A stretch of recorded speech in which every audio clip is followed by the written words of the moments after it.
đây đang chuyện đục lắm ê chuyện đục lắm tập bộc panna này tập bộc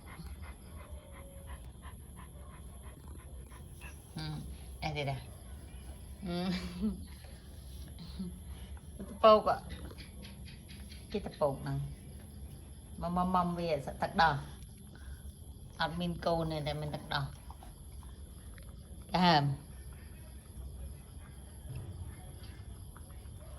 chị ba chạy này. Good night, bye bye. Hey, hello. Chúc mừng chào nè. Melo phong cái chúc phong cả ham phong. Tập bầu kệ.